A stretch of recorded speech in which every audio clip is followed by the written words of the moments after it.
जय श्री कृष्ण। भक्तों, आज की भविष्य पुराण की कथा में हम भगवान सूर्य का अभिषेक एवं उनकी रथ यात्रा के बारे में जानेंगे तथा मंदिर में प्रतिष्ठित प्रतिमा को किस प्रकार उठाना चाहिए और किस प्रकार रथ में विराजमान करना चाहिए, इस विषय में भी हम भविष्य पुराण की कथा में चर्चा करेंगे। अगर आपको यह कथा पसंद आए तो इसे लाइक और सब्सक्राइब करना और इस कथा को अंत तक ज़रूर देखना, जिससे आपको भविष्य के बारे में और सूर्य के बारे में अवश्य जानकारी प्राप्त हो।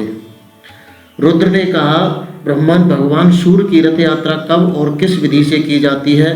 रथ यात्रा करने वाले, रथ को खींचने वाले, रथ को वहन करने वाले, रथ के साथ चलने वाले और रथ के आगे नृत्य गान करने वाले एवं रात्रि जागरण करने वाले पुरुषों को क्या फल प्राप्त होता है, इसे आप लोग कल्याण के लिए विस्तार पूर्वक बताइए।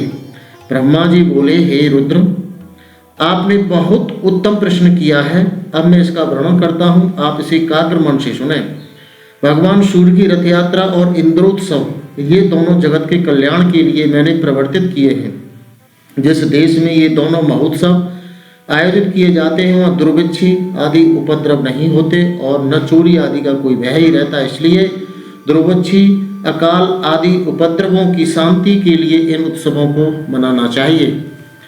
मार्गशीर्ष के शुक्ल पक्ष की सप्तमी को घी के द्वारा भगवान सूर्य को श्रद्धा पूर्वक स्नान कराना चाहिए। ऐसा करने वाला पुरुष सोने के विमान में बैठकर अग्निलोक को जाता है, वहाँ दिव्य भोग प्राप्त करता है। जो व्यक्ति शर्करा के साथ साली, चावल का भात, मिष्ठान और चित्त वर्ण के भात को भगवान सूर्य को अर्पित करता है, वह ब्रह्मलोक को प्राप्त होता है। जो प्रतिदिन भगवान सूर्य को भक्ति पूर्वक घृत का उपटन लगाता है, वह परम गति को प्राप्त करता है। पूष शुक्ल सप्तमी को तीर्थ के जल अथवा पवित्र जल से वेद मंत्रों के द्वारा भगवान सूर्य को स्नान कराना चाहिए। सूर्य भगवान के अभिषेक के समय प्रयाग, पुष्कर, कुरुक्षेत्र, नैमिष, पृथुदक, तेहवा, शोण, गोकर्ण, ब्रह्मवट, कुशावर्त, बेलवक, नील पर्वत, गंगाद्वार, गंगा सागर, कालप्रिय, मित्रवन, भांडीरवन, चक्रतीर्थ, रामतीर्थ, गंगा, यमुना, सरस्वती, सिंधु, चंद्रभागा, नर्मदा, पिपासा, व्यास नदी, तापी, शिवा, बेत्रवती, बेतवा, गोदावरी, पयोषणी, मंदाकिनी, कृष्णा, वैण्या, शतद्रु, सतलज, पुष्करणी, कौशिकी, कोसी तथा सरयू आदि सभी तीर्थ नदियों और समुद्रों का स्मरण करना चाहिए। दिव्य आश्रयों और देव स्थानों का भी स्मरण करना चाहिए। इस प्रकार स्नान कराकर 3 दिन, 7 दिन, एक पक्ष अथवा मास भर उस अभिषेक के स्थान में ही भगवान का अधिवास करे और प्रतिदिन भक्तिपूर्वक उनकी पूजा करता रहे। माघ मास के कृष्ण पक्ष की सप्तमी को मंगल कलशों द्वारा वितान आदि से सुशोभित चौकोर एवं पक्के ईंटों से बनी वेदी पर सूर्य नारायण की भली भांति स्थापित कर हवन, ब्राह्मण भोजन, वेदपाठ और विभिन्न प्रकार के नृत्य, गीत, वाद्य आदि उत्सवों को करना चाहिए। अनंतर माघ शुक्ला चतुर्थी को अयाचित व्रत करे, पंचमी को एक बार भोजन करे, षष्ठी को रात्रि के समय ही भोजन करे और सप्तमी को उपवास कर हवन, ब्राह्मण भोजन आदि संपन्न करे। सबको दक्षिणा देकर पौराणिक की भली भांति पूजा करे। तदंतर रत्न जटित सुवर्ण के रथ में भगवान सूर्य को विराजित करे। उस रथ को उस दिन मंदिर के आगे ही खड़ा करे, रात्रि में जागरण करे और नृत्य गीत चलता रहे। माघ मास शुक्ला अष्टमी को रथ यात्रा करनी चाहिए। रथ के आगे विविध प्रकार के बाजे बजते रहें, नृत्य गीत और मंगल वेद ध्वनि होती रहे। प्रथम नगर के उत्तर दिशा में से रथ यात्रा प्रारंभ करनी चाहिए। पुनः क्रमशः पूर्व, दक्षिण और पश्चिम दिशाओं में भ्रमण कराना चाहिए। इस प्रकार रथ यात्रा करने से राज्य के सभी उपद्रव शांत हो जाते हैं, राजा को युद्ध में विजय मिलती है तथा उस राज्य में सभी प्रजाएं और पशुगण निरोग एवं सुखी हो जाते हैं। रथ यात्रा करने वाले, रथ को वहन करने वाले और रथ के साथ जाने वाले सूर्यलोक में निवास करते हैं। रुद्र ने कहा, हे ब्राह्मण, मंदिर में प्रतिष्ठित प्रतिमा को किस प्रकार उठाना चाहिए और किस प्रकार रथ में विराजमान करना चाहिए, इस विषय में मुझे कुछ संदेह हो रहा है, क्योंकि वह प्रतिमा तो स्थिर अर्थात अचल प्रतिष्ठित है, अतः उसे कैसे चलाया जा सकता है। कृपा कर आप मेरे इस संशय को दूर करें। ब्रह्मा जी बोले, संवत्सर के अवयवों के रूप में जिस रथ का पूर्व में मैंने वर्णन किया है, वह रथ सभी रथों में पहला रथ है। उसको देखकर ही विश्वकर्मा ने सभी देवताओं के लिए अलग अलग विविध प्रकार के रथ बनाए हैं। उस प्रथम रथ की पूजा के लिए भगवान सूर्य ने अपने पुत्र मनु को यह रथ प्रदान किया। मनु ने राजा इक्ष्वाकु को दिया और तब से यह रथ यात्रा पूजित हो गई और परंपरा से चली आ रही है। इसलिए सूर्य की रथ यात्रा का उत्सव मनाना चाहिए। भगवान सूर्य तो सदा आकाश में भ्रमण करते रहते हैं, इसलिए उनकी प्रतिमा को चलाने में कोई भी दोष नहीं है। भगवान सूर्य के भ्रमण करते हुए उनका रथ एवं मंडल दिखाई नहीं पड़ता, इसलिए मनुष्यों ने रथ के द्वारा ही उनके रथ एवं मंडल का दर्शन किया है। ब्रह्मा, विष्णु, शिव आदि देवों की प्रतिमा के स्थापित हो जाने के बाद उनको उठाना नहीं चाहिए, किंतु सूर्य नारायण की रथ यात्रा प्रजाओं की शांति के लिए प्रतिवर्ष करनी चाहिए। सोने चांदी अथवा उत्तम काष्ठ का अतिशय रमणीय और सुदृढ़ रथ का निर्माण कराना चाहिए। उसके बीच में भगवान सूर्य की प्रतिमा को स्थापित कर उत्तम लक्षणों से युक्त अतिशय सुशील हरित वर्ण के घोड़ों को रथ में नियोजित करना चाहिए। उन घोड़ों को केसर से रंगकर अनेक आभूषणों, पुष्पमालाओं और चमर आदि से अलंकृत करना चाहिए। रथ के लिए अर्घ प्रदान करना चाहिए। इस प्रकार रथ को तैयार कर सभी देवताओं की पूजा कर ब्राह्मण भोजन कराना चाहिए। दक्षिणा देकर दीन, अंधे, उपेक्षित और अनाथों को भोजन आदि से संतुष्ट कराना चाहिए। उत्तम, मध्यम अथवा अधम किसी भी व्यक्ति को विमुख नहीं होने देना चाहिए। रथ यात्रा स्वरूप इस सूर्य महायाग में भूख से पीड़ित बिना भोजन किए कोई व्यक्ति भग्र आशा वाला होकर लौट जाता है तो उस दुष्कृत्य से उसके स्वर्गस्थ पितरों का अधः पतन हो जाता है। सूर्यक्रतो तु वितते एव माहुर्मनीषणः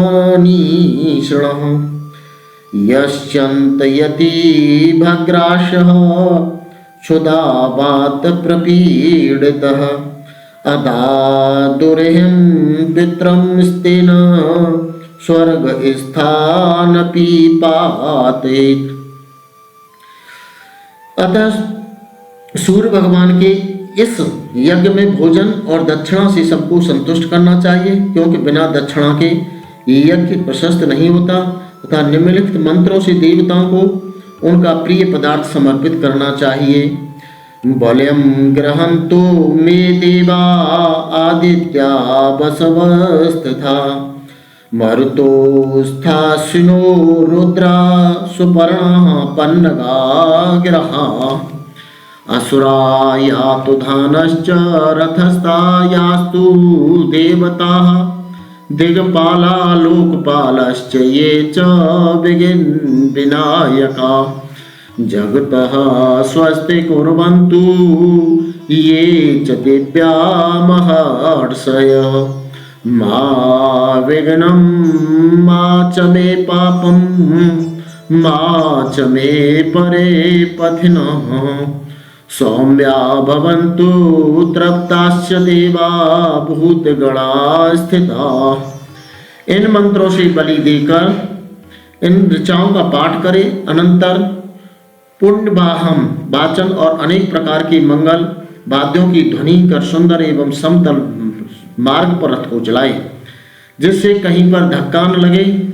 घोड़े का अभाव में अच्छे बैलों को रथ में लगाना चाहिए या पुरुषगण ही रथ को खींचे। 30 या 16 ब्राह्मण जो शुद्ध आचरण वाले हों तथा व्रती हों, वे प्रतिमा को मंदिर से उठाकर बड़ी सावधानी से रथ में स्थापित करें। सूर्य प्रतिमा के दोनों ओर सूर्य देव की रागी, संज्ञा और निच्छवा छाया नामक दोनों पत्नियों को स्थापित करें। निच्छवा को दाहिनी ओर तथा रागी को बाईं ओर स्थापित करना चाहिए। सदाचारी वेद पाठी 2 ब्राह्मण प्रतिमाओं के पीछे की ओर बैठे और उन्हें संभाल कर स्थिर रखें। सारथी भी कुशल रखना चाहिए। सुवर्ण दंड से अलंकृत रथ छत्र के ऊपर लगाए। अतिशय सुंदर रत्नों से जटित सुवर्ण दंड से युक्त ध्वजा रथ पर चढ़ाए, जिसमें अनेक रंग की 7 पताकाएं लगी हों। रथ के आगे के भाग में सारथी के रूप में ब्राह्मण को बैठाना चाहिए। श्रद्धा रहित व्यक्ति को रथ के ऊपर नहीं चढ़ाना चाहिए, क्योंकि जो श्रद्धा रहित व्यक्ति रथ पर आरूढ़ होता है उसकी संतति नष्ट हो जाती है। ब्राह्मण, क्षत्रिय और वैश्य को ही रथ के वहन करने का अधिकार है। अपने स्थान से चलकर सर्वप्रथम रथ के उत्तर द्वार पर ले जाना चाहिए। वहाँ 1 दिन तक रथ की पूजा करें। विविध नृत्य, गीत आदि उत्सव, वेद पाठ तथा पुराणों की कथा होनी चाहिए। वहाँ ब्राह्मण भोजन भी कराना चाहिए। नवमी के दिन रथ चलाकर पूर्व द्वार पर ले जाए। 1 दिन वहाँ रहे। तीसरे दिन दक्षिण द्वार पर रथ ले जाए तथा चौथे दिन पश्चिम द्वार पर रथ ले जाए। वहाँ से नगर के मध्य में रथ ले जाए। वहाँ पूजन और उत्सव करे। दीप मालिका प्रज्वलित करे, ब्राह्मणों को दान दे और भोजन कराए। अनंतर वहाँ से मंदिर में रथ को लाना चाहिए। वहाँ नगर के सभी लोग मिलकर पूजन और उत्सव करें। 1 दिन रात रथ में ही प्रतिमा रहे। दूसरे दिन भगवान सूर्य की प्रतिमा को रथ से उतारकर बड़ी धूमधाम से मंदिर में स्थापित करें। इसी प्रकार सप्तमी से त्रयोदशी तक रथ यात्रा होनी चाहिए और चतुर्दशी को प्रतिमा पूर्व स्थान में स्थापित कर दे। इस रथ यात्रा के करने से सभी विघ्न बाधाएं निवृत्त हो जाती हैं। जो इस प्रकार रथ यात्रा को करवाता है वह सभी कार्यों में संपन्न हो जाता है, अर्थात उसकी सभी मनोकामनाएं पूर्ण हो जाती हैं। भक्तों, आज की कथा आपने भली भांति से सुनी और आगे की कथा हम कल कहेंगे। उसमें रथ यात्रा में विघ्न होने पर हमें क्या नुकसान होता है उसके बारे में जानकारी प्राप्त करेंगे। तब तक के लिए धन्यवाद।